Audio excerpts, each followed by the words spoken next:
आज हम व्रत प्रतिमा का लक्षण देखेंगे। दूसरी व्रत प्रतिमा है, उसके लिए निरतिक्रमेण मणुव्रत पंचकमपि शील सप्तकामे चापि धार्यते निशल्यो योऽसौ व्रतीनां मतो व्रतिका निरतिक्रमेण मणुव्रत पंचकमपि शील सप्तकामे चापि धार्यते निशल्यो योऽसौ व्रतीनां मतो व्रतिका। दर्शन प्रतिमा के बाद दूसरी प्रतिमा का नाम क्या है? व्रत प्रतिमा। तो प्रतिमा, सबसे पहले प्रतिमा का लक्षण क्या है?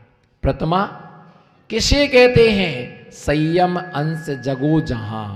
बोलो, संयम अंश जगो जहां भोग अरुचि परिणाम और उदय प्रतिज्ञा को भयो प्रतिमा ताको नाम। संयम अंश जगो जहां भोग अरुचि परिणाम और उदय प्रतिज्ञा को भयो प्रतिमा ताको नाम। संयम का अंश जहां जागृत होता है, क्या? संयम का अंश, क्या? संयम का अंश, पूर्ण नहीं, सिर्फ अंश मात्र, सिर्फ थोड़ा सा अणु व्रत। कौन सा व्रत? अणु कितना होता है? अणु व्रत, वीरता व्रत, देश व्रत। तो जहां थोड़ा सा संयम जागृत होता है, संयम अंश जगो जहां भोग अरुचि परिणाम और भोगों से आरुचि उत्पन्न होती है। भोग अरुचि परिणाम और उदय प्रतिज्ञा को भयो प्रतिमाता को नाम। उदय प्रतिज्ञा का हुआ है कि आज हम कुछ ना कुछ नियम और संकल्प लेकर के जाएंगे। इसका नाम है प्रतिमा। इसका नाम क्या है? इसका नाम है, इसी प्रतिमा कहा गया है। एक बार घटना घट गई ऐसी, पंडित साहब बैठा था तो एक दादी जी बोले, महाराज जी 7 प्रतिमा लेना है। तो ठीक है, ले लो। उन्होंने श्रीफल चढ़ाया, आशीर्वाद लिया और बेचारे दादाजी 7 प्रतिमा का व्रत लेके चले गए। पीछे 4-5 लोग बैठे थे। अच्छा, इन्होंने 7 प्रतिमा ली, हम 10 लेंगे। और मंदिर में गए और 10 प्रतिमा थैला में धर करके अपने घर ले गए। अब 10 प्रतिमा थैला में धर करके अपने घर ले गए। अब ले गए तो अब हल्ला पड़ा कि भाई 24 में से रत्नों की 10 प्रतिमाएं कहाँ गई? हल्ला पड़ा। बोले 10 प्रतिमाएं कहाँ गई? 10 प्रतिमा कहाँ गई? तो किसी को पता चला कि घर लाया। उससे पूछे, तो मैं 10 प्रतिमा क्यों उठा लाए? बोले महाराज जी ने दी हमको 10 प्रतिमाएं।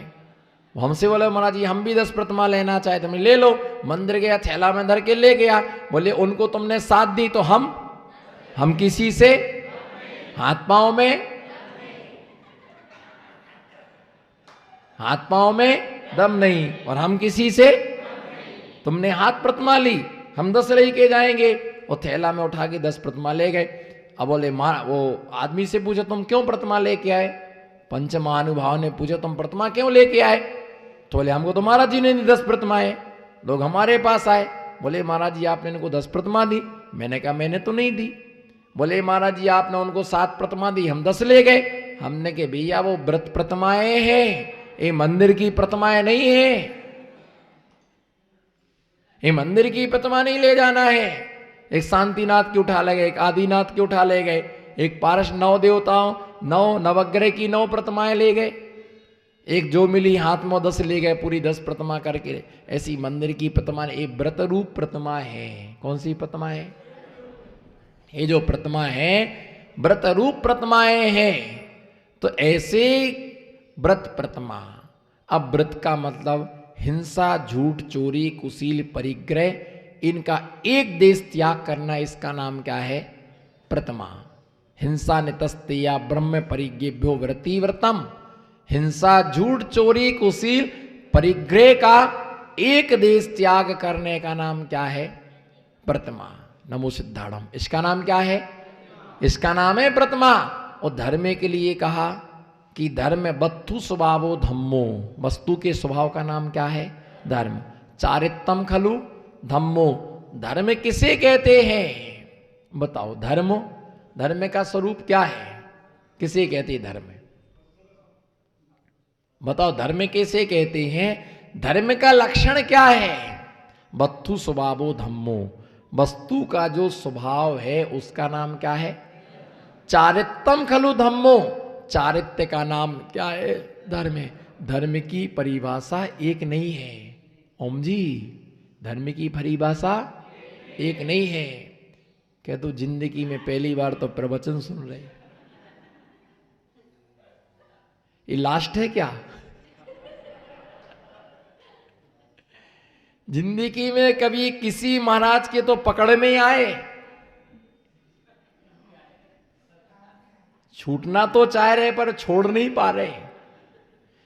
भैया, धर्म की एक परिभाषा नहीं है। धर्म की हिंसा करने वाला व्यक्ति पूछे धर्म किसे कहते, तो क्या कहना उसको?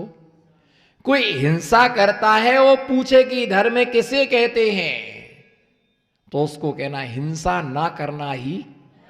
बोलो, हिंसा ना करना ही। बस एक बता दी परिभाषा, शेष इसी प्रकार से लगा लेना। टीचर क्या करता है स्कूल में? एक सवाल हल करके बता देता है, बच्चों शेष सवालों को इसी प्रकार से हल कर लेना। पर मैं ऐसा नहीं करूंगा, मैं आपके साथ छल नहीं करूंगा, मैं तो सब बिल्कुल स्पष्ट बतलाऊंगा।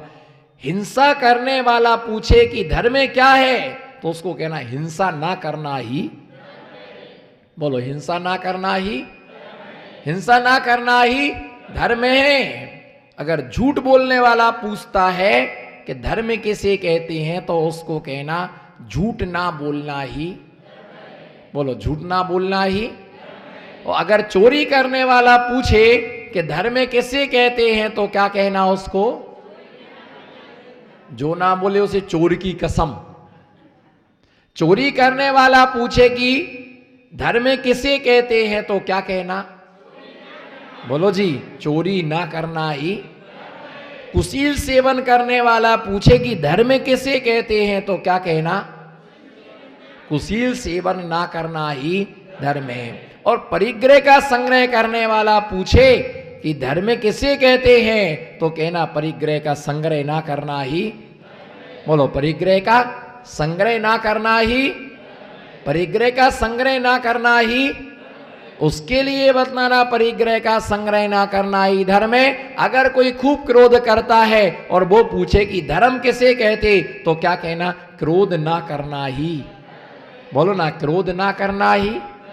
अगर कोई मायाचारी करता तो मायाचारी ना करना ही धर्म है। अगर कोई गाली देता है तो पूछे धर्म किसे कहते, तो उसको समझाना गाली ना देना ही।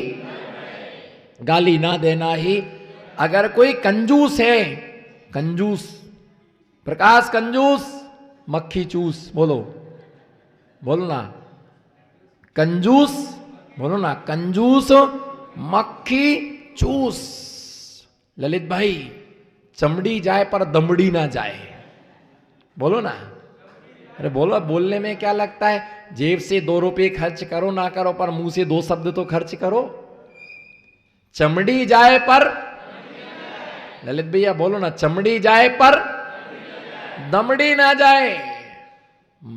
मेरे जीते जी तो कोई मेरी संपत्ति में हाथ नहीं लगा सकता है। शेर के नाखून को कोई छू नहीं सकता है। क्या? बोलो महावीर भैया, शेर के नाखून को, नाग की मणि को, और सती के कूच को, कूच माने स्तन, सती स्त्री के कूच को, और सर्प के मणि को, और सर्प के और शेर के नाखून को, और कंजूस के धन को कोई भी छू नहीं सकता है।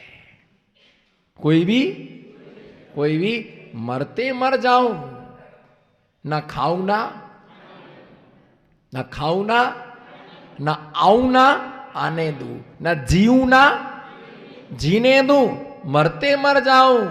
मनोहर भाई चार लाइनें बोलो ना।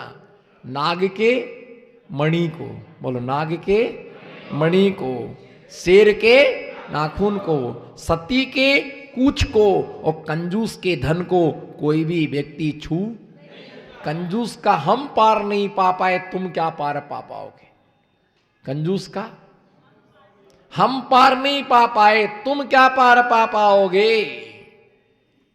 अगर कोई दान नहीं देता हो, पूछे कि धर्म किसे कहते, तो उसको बोलना दान देना ही, बोलो दान देना ही। उससे ये नहीं कहना कि पूजा करना धर्म है, उसको हिंदी में ये समझाना दान देना ही। अगर कोई भैया वृत्ति को नहीं आता, पूछे धर्म किसे कहते हैं, तो उसको कहना भैया वृत्ति करना ही धर्म है। अगर कोई चौका नहीं करता है, पूछे कि चौका धर्म क्या है, तो चौका लगाना ही। वो प्रवचन में नहीं आता है, वो पूछे धर्म क्या है, तो उसको समझाना प्रवचन में आना ही। जितने जैसे जैसे लोग मिले, वैसे वैसे धर्म की क्या बनती है, परिभाषाएं बनती।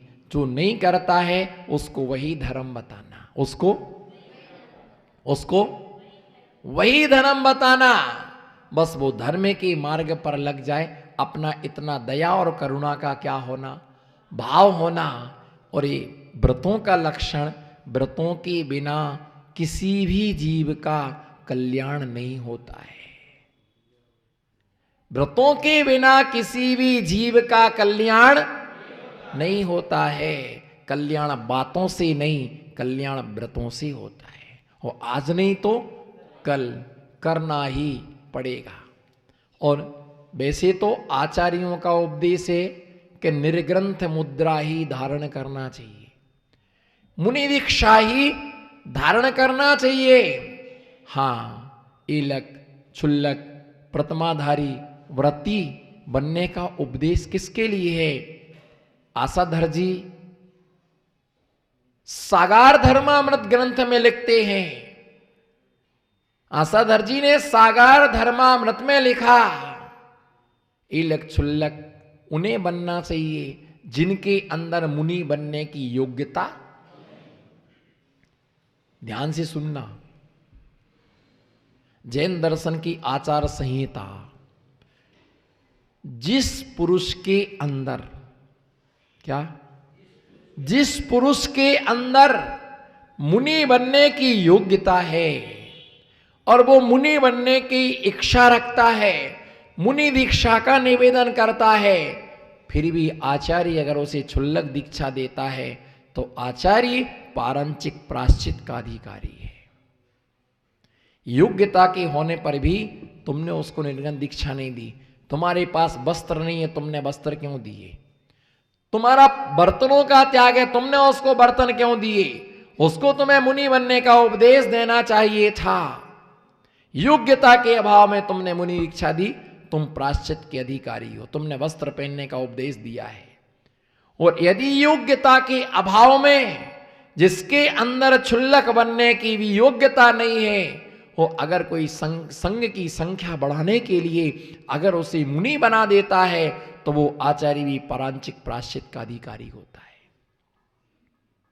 दीक्षा, व्रत, प्रतिमा लेने वाला जल्दी करे, पर देने वाला, लेने वाला जल्दी करे पर देने वाला जल्दी ना करे। कर्जदार तो नहीं है, कुल कलंकित तो नहीं है, दूषित तो नहीं है, किसी का कर्जदार तो नहीं है, घर से लड़ झगड़ करके तो नहीं आया है, इसका गोत्र क्या है, इसका कुल क्या है, सब पूछ करके उसको जैनेश्वरी दीक्षा देना चाहिए। कोई पता ही नहीं है, ठिकाना नहीं है, आए खड़े हो गए, हमको भी दीक्षा दे दो, बैठ जाओ लाइन में, सरकारी अस्पताल है। क्या है? बोलो, सरकारी अस्पताल है, बैठ जाओ, ऊपर का नहीं तो नीचे का इंजेक्शन तो लगा ही देंगे। ये ध्यान रख करके चलो, पहले उसका इंटरव्यू होना। क्या होना? पहले उसका इंटरव्यू होना है, उसके लायक है या नहीं, पाल पाएगा या नहीं, उस संयम को चला पाएगा कि नहीं। ऐसा ना हो जाए कि कल के दिन भ्रष्ट हो जाए, कल के दिन संयम के लिए छोड़ दे। तो पहले उसका इंटरव्यू होना, उनके माता पिता की आज्ञा होना, बिना पूछे किसी को दीक्षा, बिना पूछे किसी को दीक्षा नहीं देना। उसके घर वालों की क्या होना चाहिए। अभी एक ऐसी घटना घट गई, कोई परिवार में आदमी उसके घर के लोगों से अच्छे से नहीं रखते होंगे, परेशान करते होंगे, उसके लिए जिंदगी से तंग आ गया। उसने जाकर के किसी मुनिराज से, आचार्य महाराज से दीक्षा ले ली, उनको दीक्षा दे भी दी। जब उनकी पत्नी को चला तो पता चला कि मेरा आदमी दीक्षित हो गया, तो उसको लगा कि मेरे से पूछ के दीक्षा क्यों नहीं दी। उसने दूसरे सुसाइड कर लिया, आत्महत्या कर ली कि इन्होंने हमारे पति को बिना पूछे दीक्षा दी, इसलिए मैंने आत्महत्या कर ली। ऐसे लोग भी संसार में क्या हैं, पड़े हुए हैं। ऐसे लोग भी संसार में हैं, लेते भी नहीं है, किसी को लेने भी नहीं देते हैं, किसी को आगे स्वयं भी नहीं बढ़ते हैं, दूसरे को भी बढ़ने नहीं देते। और ध्यान रख के चलना, कोई महाराज कितना भी कहें, कितना भी कहें, कितना भी कहें, जब तक स्वयं का मन तैयार ना हो तब तक कोई व्रत नहीं लेना चाहिए। मैं किसी पर धर्म थोपता नहीं हूं, जितना तुमसे पले उतना पालो, जितना पले उतना पालो। अंजलि लेकर के बैठे चौकी में, पहले हाथ प्रथमा लो, हाथ प्रथमा लो, तब मुद्रा छोड़ेंगे। हाथ प्रथमा लो, 5 प्रथमा लो, 3 प्रथमा लो। अब सामने तो क्या देगा, ठीक है महाराज, क्या करें, आए अतिथि उनको कैसे लौटाएं, पर पालन नहीं होगा। व्रत प्रथमा में हिंसा, झूठ, चोरी, कुशील, परिक्रय, इन सब का एक देश त्याग। अनछने पानी का उपयोग नहीं कर सकते व्रती लोग, व्रती लोग अनछने पानी का उपयोग नहीं कर सकते, कंदमूल नहीं खा सकते, औषधियों का सेवन नहीं कर सकते, अंग्रेजी इंजेक्शन नहीं लगवा सकते हैं, बोतल नहीं चढ़वा सकते हैं, व्रती लोग जूता चप्पल नहीं पहन सकते हैं। पर ध्यान रखें, व्रती 2 प्रकार के, एक संघ में रहने वाले और एक गृह में रहने वाले।